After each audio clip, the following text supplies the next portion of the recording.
he's played a critical role. I think what we call the ladder of escalation between two nuclear states is not a ladder. One wrong step, and it won't be a ladder of escalation. It could be an abyss. And I think there was a great intervention that the US president did. And I think he's not getting recognized enough for that. And he should be, both internationally as well as in the United States. He's playing the same role in terms of Russia and Ukraine. He's playing similar role in trying to settle the crisis, the humanitarian crisis and the war crisis between Israel and Palestine. Hi, my name is Musla and I'm with Fox News Channel. I just wanted to ask a question about Afghanistan and threats emanating from there. Did that come up in any of your conversations with the US? Okay, thank you. That's a very good question. I think you've really hit the nail on the head. So far, a lot of the discussions, even a lot of the issues that India brings up and everything, are revolving around the consequences of post-Afghan 1. And all the terrorist groups, whether they're the Taliban, whether they're Al-Qaeda, whether they're LEJ, whether they're LAT, all one way and the other are the sort of baggage from that original crisis. And we're still facing the consequences of that war. The way in which the pullout took place in Afghanistan, the manner in which that weapons are left behind in Afghanistan is certainly posing a problem for us today. And I'm worried that the actual problem is what's going to happen with the baggage that we've left behind from Afghan 2. Today, it's affecting Pakistan. With the number of terrorist attacks in Pakistan today are more than any time in our history. The radical groups within my country have been empowered, been emboldened by what they see as a victory for the similar mindset within Afghanistan and are challenging the writ of the state in Pakistan. They're attacking our citizens, they're attacking our armed forces, they're attacking our policemen, and we're witnessing these terrorist attacks every single day. What's even more concerning is groups that operate in and out of there or sort of benefiting from the vacuum that's been created in Afghanistan post the fall of Kabul are now cooperating across the ideological spectrum. So disparate groups that have no ideological linkages, they don't have the same goal, the same targeted. They've even operated in the past but not cooperated. Now, because of the freer environment they're experiencing, they are coordinating. And we're seeing groups like the BLA in Balochistan coordinating with the TTP, who have no ideological connection amongst themselves. And what I'm worried about is if these groups can coordinate together, then the other groups, such as Daesh, such as ETIM, that are also operating in and out of there, they also might start cooperating together. And while today Pakistan is facing the brunt of this, tomorrow someone else will, which is why we're even more concerned that India is politicizing the issue of terrorism for their own, whatever the purpose is. Because when you politicize the issue of terrorism, it undermines the actual fight against terrorists. I think we need more cooperation, regional, international, on what are we going to do now that post-Kabul to deal with the remnants, with the terrorism that's left over. As far as the weapons are concerned, you'll be astonished to hear sometimes when we're fighting these terrorist groups within Pakistani territory, the weapons that they have procured through the black market that were left behind in Afghanistan are more advanced than the policemen that they're fighting against. They have night vision capability. I just learned this today, that they have night vision capability that's like fourth generation night vision capability that the Americans had in Afghanistan, that they didn't even sell to Israel. It was that advanced, this technology. And now this technology has found itself in the hands of extremists. So Pakistan is facing the blowback of that today. What I'm really concerned about is, heaven forbid in the future, somebody in and out of Afghanistan crosses into Pakistan or doesn't even cross into Pakistan, but goes on to conduct terrorist attacks in a third country, which is why we're calling for dialogue, comprehensive dialogue that includes terrorism so we can cooperate in the region, but also seeking to cooperate internationally. We have a counter-terrorism dialogue coming up between Pakistan and the United States, and I think it will be very beneficial in the context of your question. Add something. One major US newspaper trace the weapons used in 12th March, train hijacking and terrorism. Those weapons used by terrorists were captured by Pakistan's forces. And the US newspaper traced these weapons back to their American manufacturer. And so the weapons that the United States left in Afghanistan are very clearly being used to perpetrate terror in Pakistan. Sir. John Hassan for the Turkish Criminal Agency.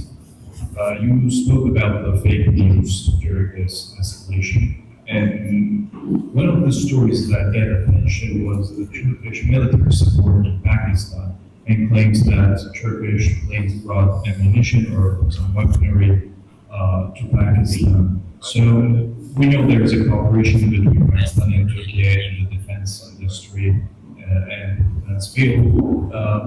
What can you tell us about the Turkish role during this 5 days of escalation? First, we're obviously very grateful for our relationship with the people of Turkey, the government of Turkey. As far as our defense procurement is concerned, we procured a lot of our defense equipment also from Turkey. I don't know if I'm allowed to go into specifics, but I can say that we procured equipment from Turkey and we used that equipment during the conflict. I think this was the first conflict where the opposing side didn't only take issue with Pakistan, but also took issue with anybody who made our planes or anybody who made our drones or anybody who made our who facilitated us in that sense. And I think that's a bit strange. There was a lot of disinformation that emanated out of this, but we're incredibly grateful for the role that the Turkish government, the Turkish leadership, the moral support that the Turkish leadership and the Turkish people gave us during this difficult time. Madam, was there a Turkish effort during the escalation as well? Absolutely, absolutely. There was many friendly countries reached out not only to us, also to India, to try and ensure that the issues didn't escalate and we could work towards a ceasefire. Yes, I have a comment. One thing the Indian delegation has been telling the media here is that they're not interested in any talks with Pakistan because the Pakistani civilian leadership does not really hold any real power and it's the military that. Thank you. First of all, that's not what they're saying. They're saying no to everything. When the terrorist attack first took place, the Pakistani government, the Pakistani Prime Minister said, let there be an international impartial investigation into the terrorist attack. They said no. Donald Trump says, let there be mediation between India and Pakistan. They say no. We say, let there be dialogue between Pakistan and India. They say no. They haven't said whether the dialogue, they haven't pointed out to us that if the dialogues with the civilians or military, they just said no across the board to dialogue with Pakistan. The military leadership and the political leadership are all on the same page within the Pakistani context. We're united against terrorism, and we believe it is in the interest of our region to establish peace with India. It is India who's been running away from calls for an investigation, and it's been India who's been running away from efforts for dialogue. I believe that is perhaps the lamest excuse for not having a dialogue right now. If they'd like to talk to our generals, I can arrange it. If they'd like to talk to our politicians, I can arrange it. That shouldn't be a problem. Yeah. It's quite ironic because the only communication that is taking place is with the army. Isn't it ironic? What a question. Think about it. The only communication that is taking place right now is between DGMOs. So military is talking to military, and here they come to Washington, D.C. and say, we are not going to talk to you because we don't want to talk to the military, my friends. Military is the only agent that you're talking to. But only in the context of the ceasefire. above and beyond the ceasefire. There's no communication. No communication either with the military or with the civilians. But on the ceasefire front or the de-escalation front, the point of contact was DG Ram.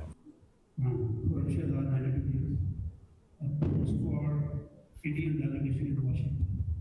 They kept the narrative of Pakistan. I mean, I just think that the Indian delegation is getting increasingly desperate. If that's a narrative that they'd like to pitch, so be it. But that was not the basis of this conflict. Supposedly the basis of this conflict was terrorism. Terrorism that took place in Kashmir. They've cut off our water supply. All of these things have nothing to do with China.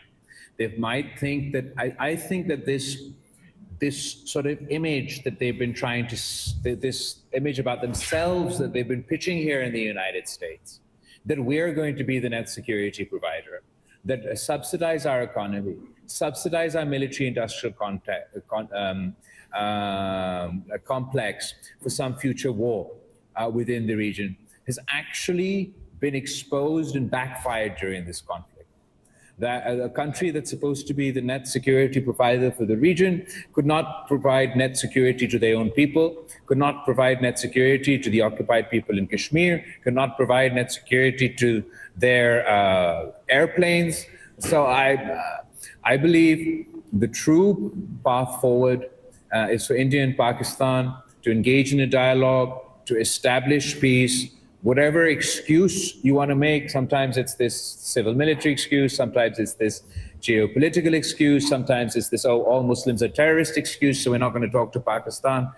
It's getting, I mean, you can't be two nuclear armed neighbors with a conflict threshold so low and absolutely no dispute resolution mechanism.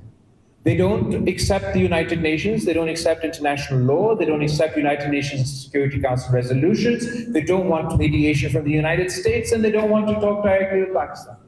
So would it make rational sense to any country anywhere that to have no dispute mechanism, no way to resolve the dispute other than to go immediately to war?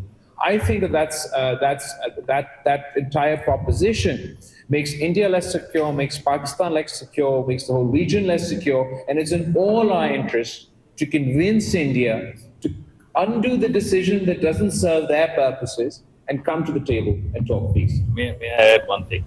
So this Chinese question is very interesting. I feel that it's quite, I mean, it's interesting because the second largest importer of Russian crude is India.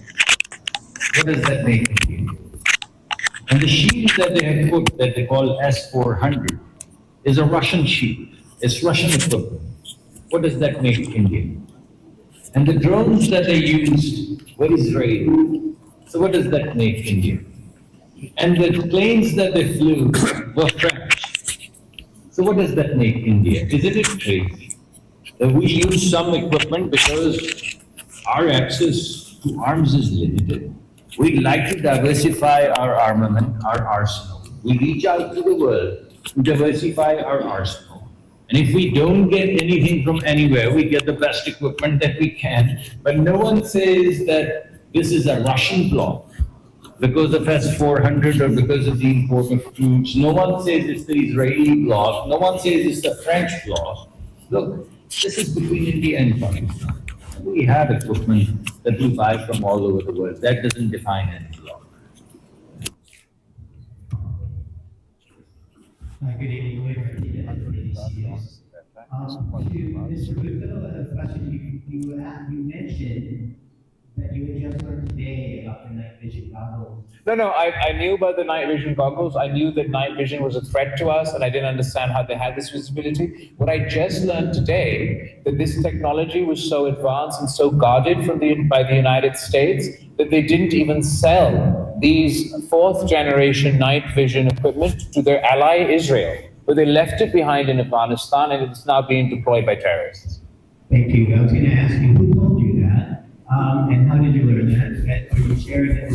Do you consider this a threat now, based on... The night vision was always a threat. the weaponry left behind in Afghanistan was always a threat, old news. The only new news for me, I learned from my ambassador while we were discussing this today, that equipment, the specific night vision equipment, was so advanced, this fourth generation night vision equipment was so advanced that America didn't even share it with their closest allies. It was only in their own army's use. They left it behind in Afghanistan, and as a result, it is now in the hands of the Taliban. I don't know who else they're selling it to, where else it would have reached. And that's one example. There's obviously lots of other weaponry and other things that we now have to face the battlefield. Maybe the ambassador can share more details. Well, Mr. Anwari Khan from Don News. Yeah. Thank you.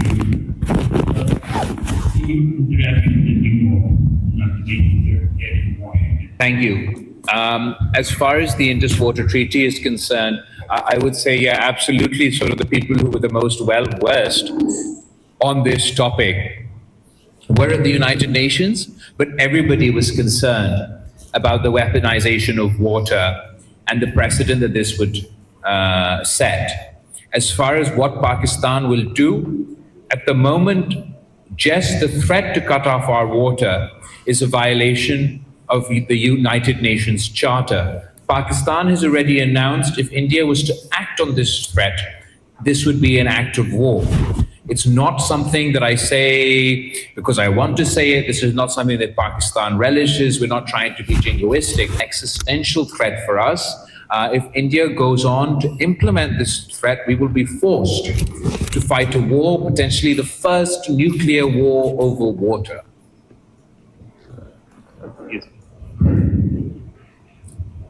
Thank you, Olivia Ronda, Breitbart News. India has reportedly declined that Trump brokered any sort of ceasefire or deal, while Russia, collaborating with its top aide, has actually acknowledged that Trump did play a major role in that deal. Do you have a reaction to that, or a reason why India would deny that Trump played a role? It's just getting embarrassing at this point. The entire world saw the events play out. We know the Secretary of State made phone calls to our side, made phone calls to their side. They made promises to both sides. The entire world's intelligence community knows, the media knows, everybody else in the room were part of that conversation. We're all saying the same thing, even the Indian government's initial reaction. If you go back to the first night when they also from their side, after Trump's announcement and after Pakistan's announcement, announced, I think it was at the foreign secretary level, their ceasefire. Even in that context, they said that this is a ceasefire. It's only after that they've started to play back that, oh, this is not a ceasefire, it's a pause. Oh, the Americans have nothing to do with this. I don't know why they want to rob President Trump in the United States of this victory, the role that they play. As the senator said, I believe that the United States should be celebrated. Look, all of us across the world are guilty of criticizing the United States foreign policy when we believe something is worth criticizing. But in this context, they've done a good thing. Look, the President of the United States and the Secretary of State of the United States serve the people of the United States, not the people of India or the people of Pakistan. But for 5 days, they were up all night trying to resolve this crisis. The least you could do is a common decency, is to appreciate and acknowledge what they've done. What I'm more concerned about is that because the Indian government is worried that they're the first government that has lost an armed conflict with Pakistan. They're worried about the political blowback domestically. So in their attempts to sort of run away from just the commitment about this ceasefire, they will try to sabotage President Trump's broader vision for peace in the region, as articulated by the Secretary of State, that there would be a dialogue in a neutral territory to discuss all friction points. So our effort is to continue to engage all partners, to convince India that whatever you call it whatever you like, but let's start the peace process. Yeah, that's fine. If I may, a couple of Idris Gluten with The Economist. I want to ask you, as America changes its foreign policy towards an America First direction, So, to start with, I would say the suggestion that this is a change in policy to think America first. I think all governments have a responsibility to think about the people who elected them first. And perhaps President Trump is more honest about it, but every government that has ever existed in the United States has always thought America first. And every government across the world's primary responsibility is to their people. Having said that, there is a lot that the United States and Pakistan can do together. There's a lot of potential that we have not explored, either because we've been too busy talking about terrorism or the conversation has moved on and people are paying attention. Within that context, there's the mineral component that our senator mentioned. Pakistan is going into crypto and tech in a big way. I believe that there's work we can do together in the agriculture sector to help address the food insecurity issues in the world with cooperation in modern technology and other things that we could get from the United States. So there's many domains in which, particularly on the economic front, we can explore more potential between one another. Saying America first, I believe that every government thinks about their country first and makes decisions in light of that. A question for Minister Malik. During the heat wave last month in May, schools were shut and students had to be forced to stay at home.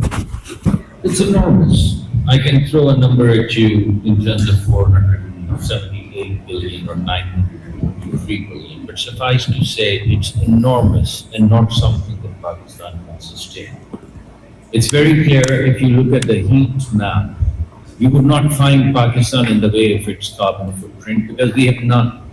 We have none. This year, our commitment for carbon emissions was about 1,000 million tons of carbon dioxide equivalent, and we emitted 600 million tons of carbon dioxide equivalent. So we were 40% lower than the commitments that we made, which means the carbon dioxide burden that the world allowed us, we beat it by 40%. And still we are the third or the first or the second most vulnerable country in the world.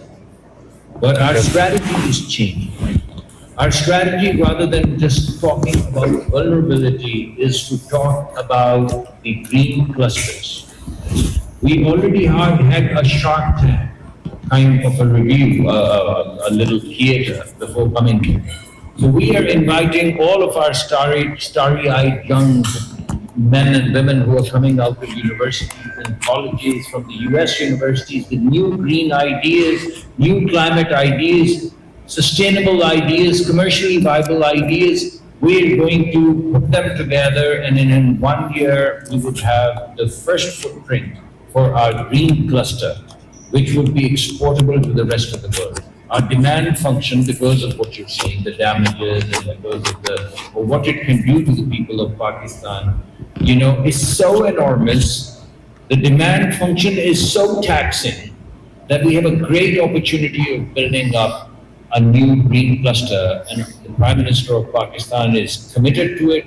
He's given me this charge, and within a year we'll have the formations of these new businesses which are completely green and completely resilient and completely adaptation. Hello everybody. My name is Brady. I'm from the 80s, 70s, 40s of the UK. I have a question with Mr. Bilawal, His Excellency. If you had a comment about only the Chinese origin of the kangaroo, I don't know. I didn't say Chinese version, that would be an improvement. People origins. Don't you think that can impact our relationship with China? No, I don't. Our relationship with China, I don't know whether you've heard, but it's higher than the Himalayas, deeper than the oceans, and sweeter than honey. I don't think that they'd be offended by a joke. Secondly, Temu is a company that is doing incredibly well. Doesn't take away from the fact that it sells products cheaper than other products. Anyway, the merits and demerits of that, I said that in response to a question that was asked to me. It's not sort of something that I planned on saying at the time. I'm very sorry, I hope we all laugh about it. And the second question is, At the moment, Pakistan is confident in its non-nuclear, sort of the non-nuclear arsenal things that we have that allowed us to maintain a dominance during this conflict, that not only shot down 6 Indian planes, but forced the Indian Air Force to either down or move their planes away from our border. We're confident that it'll take a while to even for India to match the parity on this front at this stage. Yes, that is. Then we have the two ladies here, and I suppose these are the last. From what? From Theological World. Okay. The question to you is, there's these sharp rhetoric from the Indian side, from the Indian side, from the leadership.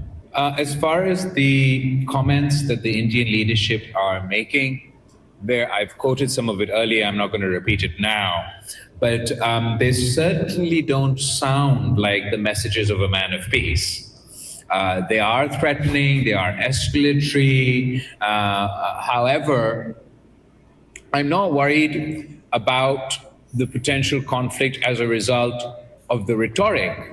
I'm worried about potential conflict because they've lowered the threshold for such a conflict to such a low bar that can be sparked at any time.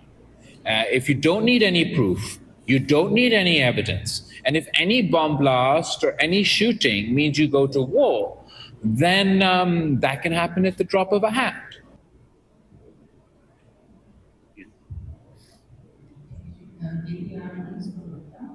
What do you, sorry? So 2 days ago, you suggested that ISI and war should work together to combat terrorism. So far, of course, India has not responded, but what kind of response are we expecting? I believe that Pakistan and India are going to have to work together.